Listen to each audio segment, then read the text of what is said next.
नमस्कार, एक बार फिर स्वागत है आपका एजुकेशन बाय डॉक्टर शमा के चैनल पे।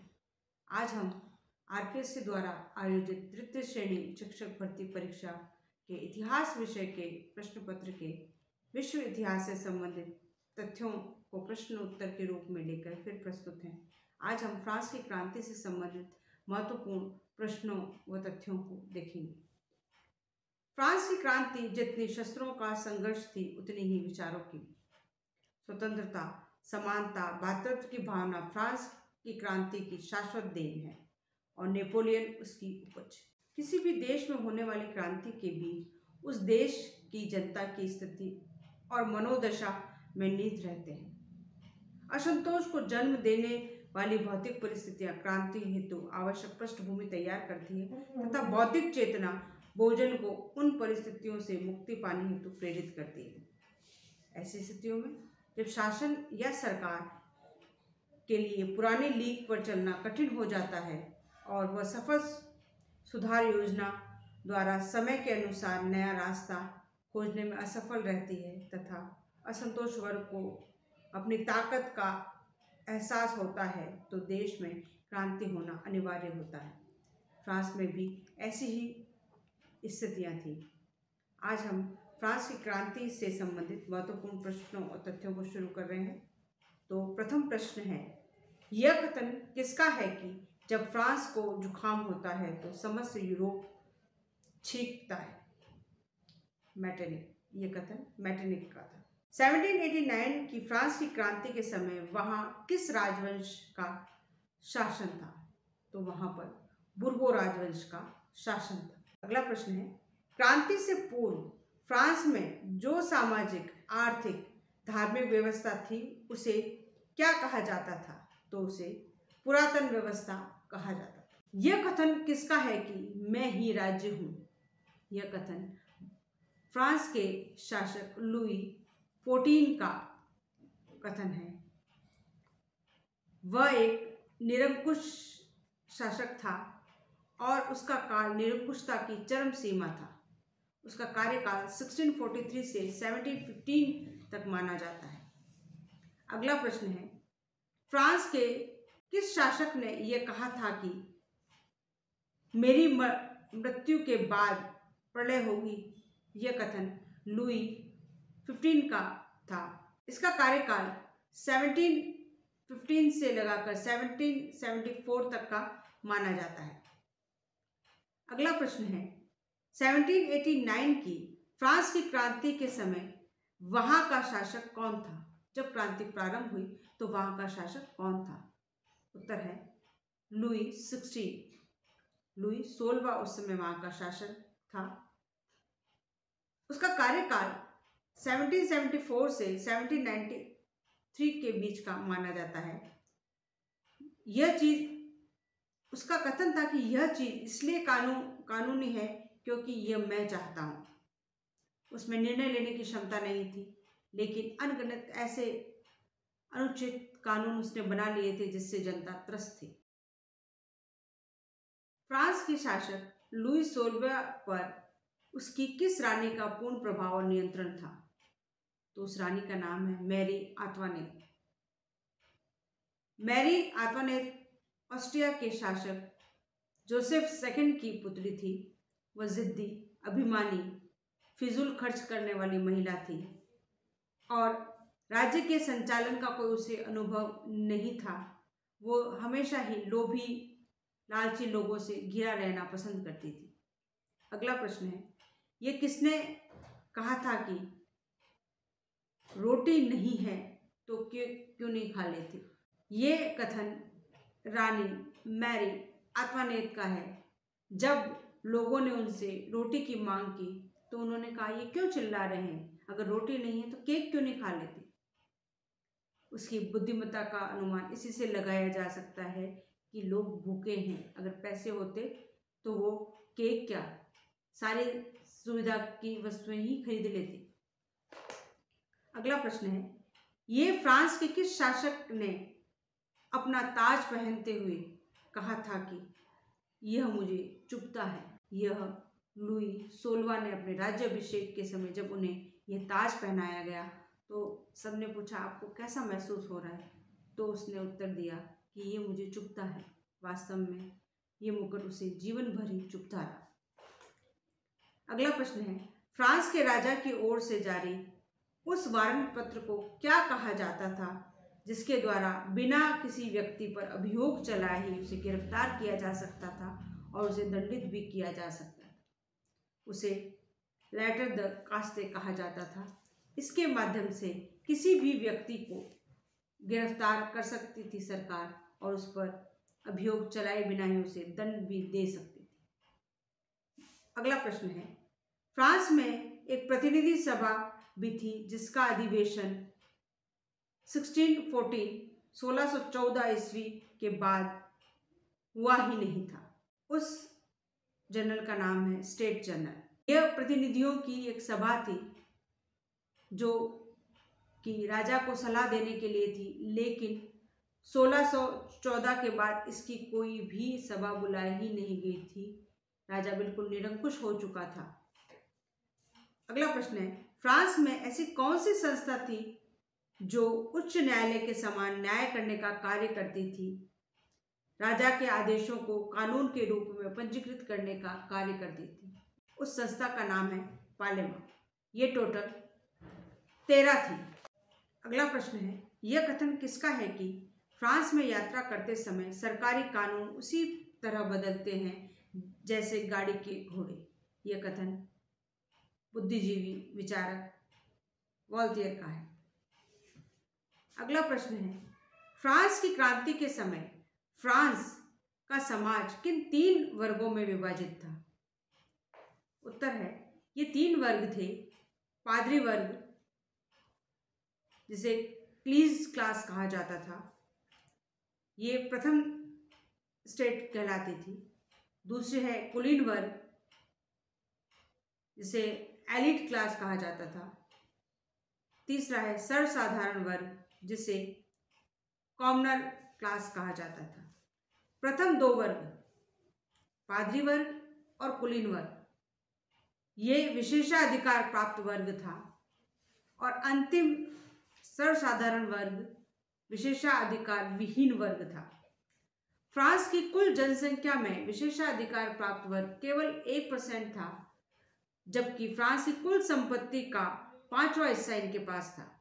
यह कथन किसका है कि मध्यम वर्ग का अहंकार ही क्रांति का असली कारण था, स्वतंत्रता तो एक बहाना थी? यह कथन नेपोलियन बोनापार्ट का था।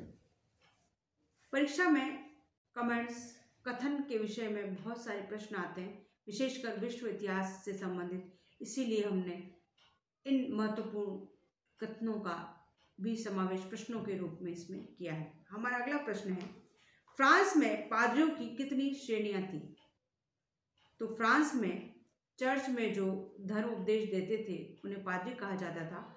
तो पादरियों की मुख्य 2 श्रेणियां थी, एक उच्च पादरी हायर प्रीस्ट और दूसरा सामान्य पादरी जनरल प्रीस्ट। अगला प्रश्न है, फ्रांस में कुलीन वर्ग में कौन लोग शामिल थे? तो फ्रांस में कुलीन वर्ग में राज्य, चर्च व सेना के सभी उच्च अधिकारी शामिल थे, जिनके पास फ्रांस की कुल संपत्ति का 5वां हिस्सा था। उच्च पादरी शान शौकत का जीवन व्यतीत करते थे। यह कुलीन वर्ग के ही पुत्रों में से चयनित होते थे, जबकि सामान्य पादरी सामान्य निम्न वर्ग के कृषक वर्ग से होते थे और सभी प्रकार के धार्मिक कार्य इनके द्वारा ही किए जाते थे। इनकी स्थिति कुछ खास नहीं थी। अगला प्रश्न है, फ्रांस में सर्वसाधारण वर्ग में कौन लोग शामिल थे? तो इस वर्ग में, जिसे मध्यम वर्ग या मिडिल क्लास बुजुर्ग वर्ग कहा जाता था, इसमें दस्तकार, मजदूर और किसान शामिल थे। अगला प्रश्न है, टाइथ क्या था? यह एक प्रकार का किसानों से लिया जाने वाला टैक्स था, कर था, जो उनकी उपज का 10वां भाग हुआ करता था। अगला प्रश्न है, गैबेल क्या है? तो फ्रांस में नमक पर लिया जाने वाला कर है। ये यहाँ पर नमक बनाने के लिए एक कंपनी को एकाधिकार प्रदान किया गया था, जहाँ पर 7 वर्ष से अधिक आयु के प्रत्येक व्यक्ति को वर्ष में 7 पाउंड नमक टैक्स देना होता था। अगला प्रश्न है, कॉर्वी क्या है? यह एक प्रकार की बेगार प्रथा है जिसमें बिना वेतन के लोगों से कार्य कराया जाता था। अगला प्रश्न है, यह कथन किसका है कि यदि रूसो ना हुआ होता तो फ्रांस की क्रांति संभव न होती?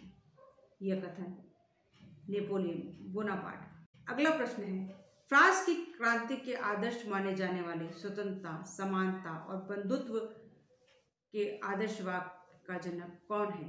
तो ये वाक्य रूसो ने दिए हैं। रूसो द्वारा सोशल कॉन्ट्रैक्ट नाम की पुस्तक लिखी गई। अगला प्रश्न है, पर्शियन लेटर्स तथा द स्पिरिट ऑफ लॉज किसकी पुस्तक है? ये पुस्तक विद्वान मॉन्टेस्क्यू की है जिसने शक्ति पृथक्करण का सिद्धांत भी दिया था। अब प्रश्न है कि फ्रांस की क्रांति का तात्कालिक कारण क्या था? रिसेंट रीजन क्या था? तो फ्रांस की क्रांति का रिसेंट रीजन था उसकी शोचनीय आर्थिक दशा। फ्रांस की क्रांति के समय वहाँ की आर्थिक स्थिति बहुत ही कमज़ोर हो गई थी। जनता बेरोजगारी और गरीबी से परेशान थी।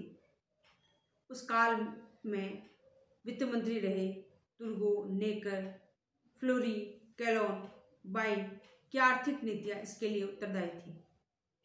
अगला प्रश्न है, लुई 16वां ने स्टेट जनरल का अधिवेशन कब बुलाया? तो उसका उत्तर है 1 मई 1789 में उसने ये अधिवेशन बुलाया और 5 मई 1789 को इसकी शुरुआत वर्साई के राजमहल में हुई, जिसका उद्घाटन वहाँ के शासक लुई 16वें ने किया।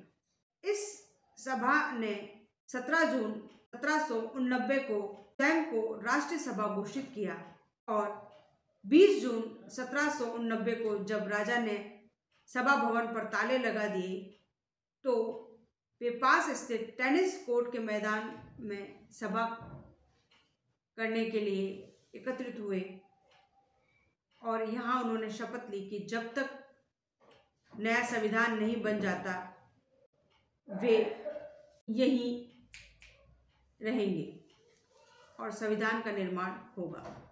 इसी को टेनिस कोर्ट की शपथ कहा जाता है। यह टेनिस कोर्ट की शपथ जो है वो मिराबो के नेतृत्व में ली गई थी। अगला प्रश्न है, राष्ट्रीय सभा को कब वैधानिक मान्यता प्रदान की गई? तो राष्ट्रीय सभा को 27 जून 1789 को वैधानिक मान्यता मिली और 9 जुलाई 1789 को राष्ट्रीय सभा ने स्वयं को संविधान सभा के रूप में घोषित किया। अगला प्रश्न है, ये किसका कथन है कि मनुष्य स्वतंत्र उत्पन्न हुआ है और फिर भी वह हर कहीं जंजीरों में जकड़ा हुआ है? यह कथन विद्वान रूसो का है। अगला प्रश्न है, पेरिस की जनता के बास्तिन दुर्ग पर अधिकार करने की तिथि क्या है जहां राजनीतिक बंदियों को रखा जाता था? तो 14 जुलाई 1789 को।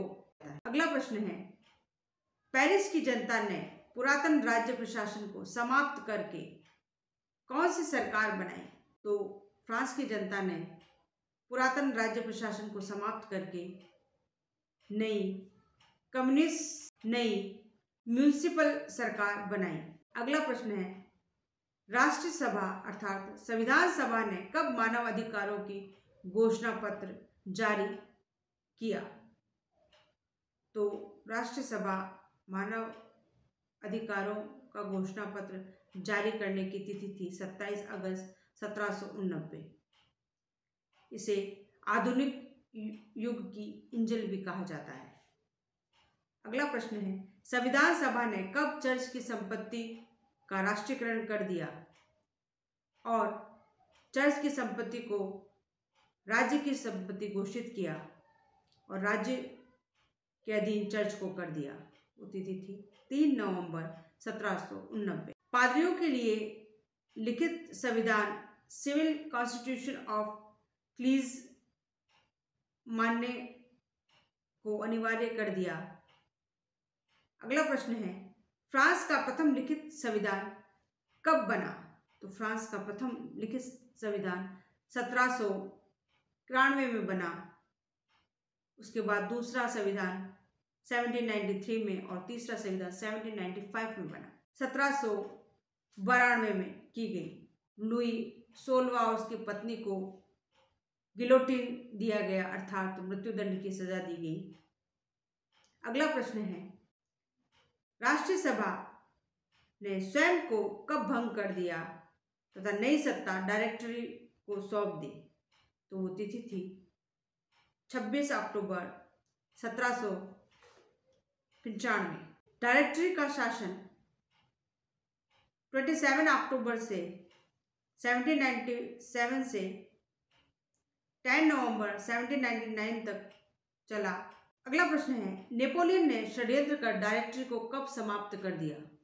तो नेपोलियन बोनापार्ट ने 10 नवंबर 1799 में डायरेक्टरी को समाप्त कर दिया।